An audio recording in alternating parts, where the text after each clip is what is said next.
Why did the United States attack Libya, Iraq, Afghanistan, and Yemen? Why are U.S. operatives helping to destabilize Syria? And why is the United States government so intent on taking down Iran, in spite of the fact that Iran has not attacked any country since 1798?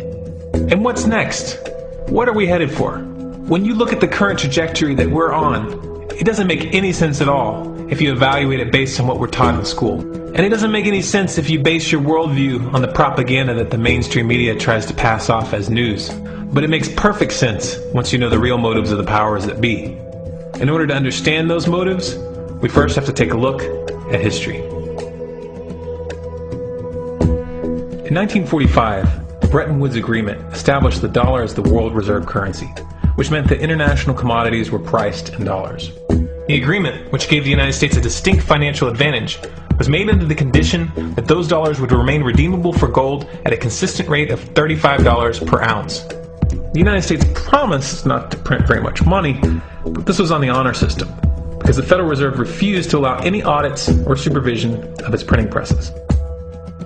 In the years leading up to 1970, expenditures in the Vietnam War made it clear to many countries that the U.S. was printing far more money than it had in gold. And in response, they began to ask for their gold back. This, of course, set off a rapid decline in the value of the dollar. The situation climaxed in 1971 when France attempted to withdraw its gold and Nixon refused. On August 15th, he made the following announcement. I have directed the Secretary of the Treasury to take the action necessary to defend the dollar against the speculators. I have directed Secretary Connally to suspend temporarily the convertibility of the dollar into gold or other reserve assets, except in amounts and conditions determined to be in the interest of monetary stability and in the best interest of the United States. This was obviously not a temporary suspension, as he claimed, but rather a permanent default. And for the rest of the world who had entrusted the United States with their gold, it was outright theft. In 1973, President Nixon asked King Faisal of Saudi Arabia to accept only U.S. dollars as payment for oil and to invest any excess profits in U.S. Treasury bonds, notes, and bills. In return, Nixon offered military protection for Saudi oil fields. The same offer was extended to each of the world's key oil-producing countries, and by 1975, every member of OPEC had agreed to only sell their oil in U.S. dollars. The act of moving the dollar off of gold and tying it to foreign oil instantly forced every oil-importing country in the world to start maintaining a constant supply of Federal Reserve paper. And in order to get that paper, they would have to send real physical goods to America. This was the birth of the petrodollar. Paper went out, everything America needed came in, and the United States got very, very rich as a result. It was the largest financial con in recorded history.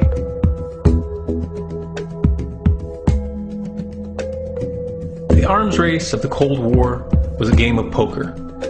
Military expenditures were the chips, and the U.S. had an endless supply of chips. With the petrodollar under its belt, it was able to raise the stakes higher and higher, outspending every other country on the planet, until eventually U.S. military expenditures surpassed that of all other nations in the world combined. The Soviet Union never had a chance. The collapse of the communist bloc in 1991 removed the last counterbalance to American military might. The United States was now an undisputed superpower with no rival. Many hoped that this would mark the beginning of a new era of peace and stability.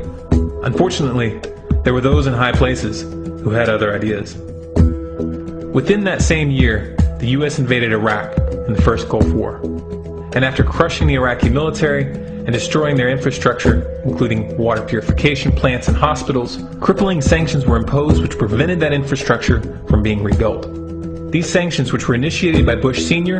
and sustained throughout the entire Clinton administration, lasted for over a decade and were estimated to have killed over 500,000 children. The Clinton administration was fully aware of these figures. We have heard that 500,000 children have died. I mean, that's more children than died in Hiroshima. And you know, is the price worth it?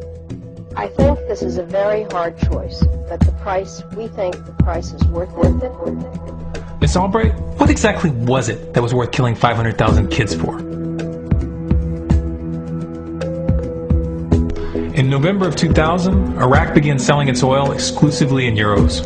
This was a direct attack on the dollar and on U.S. financial dominance, and it wasn't going to be tolerated. In response, the U.S. government, with the assistance of the mainstream media, began to build up a massive propaganda campaign claiming that Iraq had weapons of mass destruction and was planning to use them. In 2003, the U.S. invaded, and once they had control of the country, oil sales were immediately switched back to dollars. This is particularly notable due to the fact that switching back to the dollar meant a 15 to 20% loss in revenue due to the euro's higher value. It doesn't make any sense at all unless you take the petrodollar into account.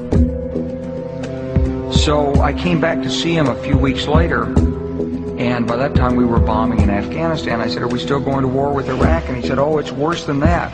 He said, he reached over on his desk, he picked up a piece of paper, he said, I just got this down from upstairs, meaning the Secretary of Defense's office today, and he said, "This is a memo that describes how we're going to take out 7 countries in 5 years, starting with Iraq, and then Syria, Lebanon, Libya, Somalia, Sudan, and finishing off Iran.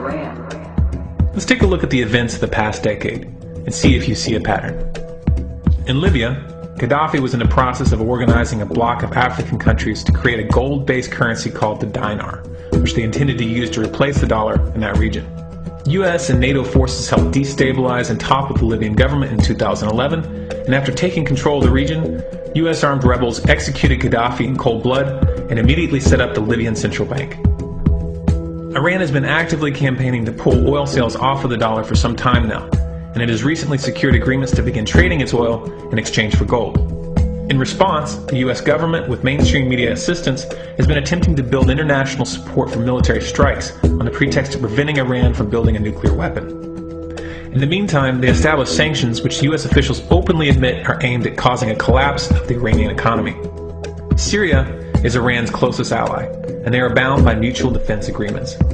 The country is currently in the process of being destabilized with covert assistance from NATO, and though Russia and China have warned the United States not to get involved, the White House has made statements within the past month indicating that they are considering military intervention. It should be clear that military intervention in Syria and Iran isn't being considered. It's a foregone conclusion, just as it was in Iraq and Libya. The US is actively working to create the context which gives them the diplomatic cover to do what they already have planned. The motive for these invasions and covert actions becomes clear when we look at them in their full context and connect the dots. Those who control the United States understand that even if a few countries begin to sell their oil in another currency, it will set off a chain reaction and the dollar will collapse. They understand that there is absolutely nothing else holding up the value of the dollar at this point, and so does the rest of the world. But rather than accepting the fact that the dollar is nearing the end of its lifespan, the powers that be have made a calculated gambit. They have decided to use the brute force of the US military to crush each and every resistant state in the Middle East and Africa. That in itself would be bad enough, but what you need to understand is that this is not going to end with Iran. China and Russia have stated publicly and on no uncertain terms that they will not tolerate an attack on Iran or Syria. Iran is one of their key allies, one of the last independent oil producers in the region, and they understand that if Iran falls, then they will have no way to escape the dollar without going to war. And yet the United States is pushing forward in spite of the warnings.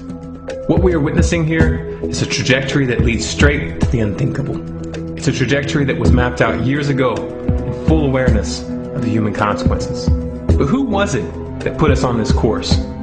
What kind of psychopath is willing to intentionally set off a global conflict that will lead to millions of deaths just to protect the value of a paper currency? It obviously isn't the president.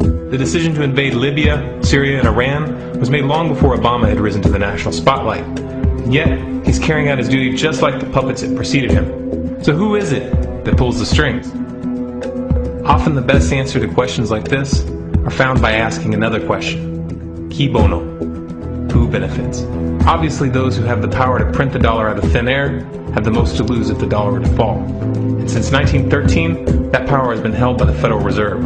The Federal Reserve is a private entity owned by a conglomerate of the most powerful banks in the world. And the men who control those banks are the ones who pull the strings.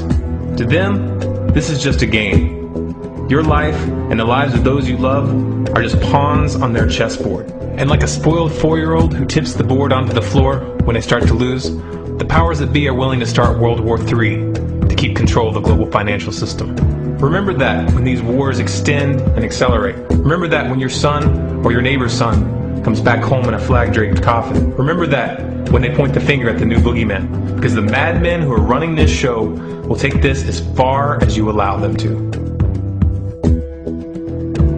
So how much time do we have left? It's a question I hear constantly, but it's the wrong question. Asking how much time we have left is a passive posture. It's the attitude of a prisoner who's waiting to be taken out to a ditch and shot in the back of the head. What are our chances? Can we change course? Also the wrong question. The odds don't matter anymore. If you understand what we're facing, then you have a moral responsibility to do everything in your power to alter the course that we're on, regardless of the odds. It's only when you stop basing your involvement on the chances of success that success actually becomes possible. To strip the ill-begotten power from the financial elites and to bring these criminal cartels to justice will require nothing less than a revolution. The government is not going to save us. The government is completely infiltrated and corrupt to the core. Looking to them for a solution at this point is utterly naive. There are 3 stages of revolution, and they are sequential. Stage 1 is already underway. Stage 1 is the ideological resistance. In this stage, we have to actively work to wake up as many people as possible about what is happening and the direction we're headed. All revolutions originate from a shift in the mindset of the population, and no other meaningful resistance is possible without it. Success in this stage of the game can be measured by the contagion of ideas. When an idea reaches critical mass, it begins to spread on its own and seeps into all levels of society. In order to achieve that contagion, we need more people in this fight.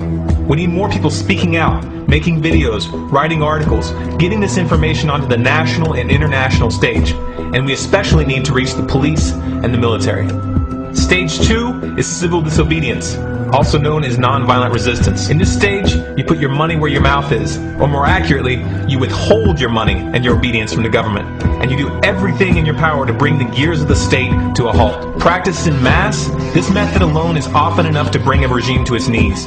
However, if you fail at this stage, Stage 3 is inevitable. Stage 3 is direct physical resistance. Direct physical resistance is the last resort, and it should be avoided and delayed as long as possible. And it should only be invoked after all other options have been thoroughly exhausted. There are those who talk tough and claim that they will resist when the time comes. But what those people fail to realize is that if you are inactive during the first 2 stages and save your efforts for the last resistance, then you will fail. When the Nazis were moving door to door, dragging people out of their homes in Germany, that was the time to fight back physically. But due to the lack of ideological resistance and civil disobedience leading up to that moment, even an armed uprising would have likely failed at that point. An armed uprising can only succeed if the people have established an attitude of active resistance. And active resistance is only possible after their minds have broken free from the mainstream propaganda.